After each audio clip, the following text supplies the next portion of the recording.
Well, I know we're nowhere near spring flooding time yet. That said, the idea of flooding here in the province and other disasters hasn't left the minds of folks. Some are still dealing with it from last year.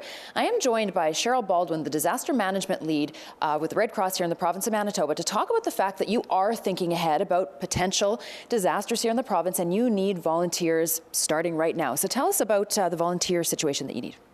Well, and whether it's flooding or severe weather systems, tornadoes, forest fires, any form of disaster, Red Cross needs to be prepared. It does take time to get new volunteers through the system, trained, screened, and ready to go so that they're comfortable to perform whatever role they want and works for them. So what kind of volunteer jobs are you talking about that you would have for people to do? I know when we're talking about flooding, there was a lot of folks that were in the flood zones, but also stayed here in the city to take on different sorts of roles. What sort of roles would you be needing people to do? Well, it really depends what the volunteer is most interested in.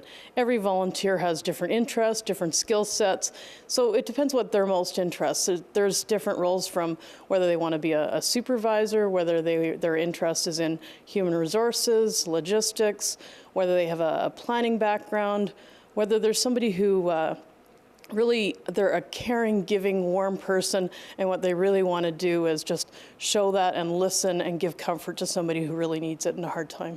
Now, I guess what people really need to understand is that, you need to be prepared ahead of time, and that you can't just say, and I know we're using flooding as an example, hey, there's something going on, I want to volunteer right now. You actually do have to get the training ahead of time. You have to get certified ahead of time. You can't just kind of walk up, sign up, and go. And that's why we're talking about this now in the winter months, even though these things could be happening later on in the year.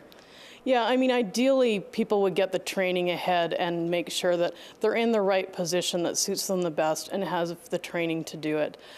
We don't want to put volunteers in roles that they're not comfortable with and be put in positions that just aren't right for them and don't have the skill sets to it. Red Cross wants to make sure that they're providing the best service for the clients and that the volunteers have the best experience for themselves. All right, well, if there are folks out there who are listening and they know that they could possibly become a Red Cross volunteer, there's training that goes on all the time. So let's get the information out there so people can give you guys a call and see where they're best suited and when they can get trained up and get ready.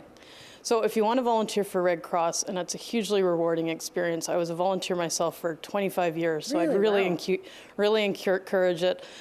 So if you want to email mb.volunteer@redcross.ca, or you can phone 982-6731, and I'd really encourage you to do it. You won't regret it. All right, Cheryl, thank you so much for your time and good luck recruiting. How many people do you figure you need actually before we go?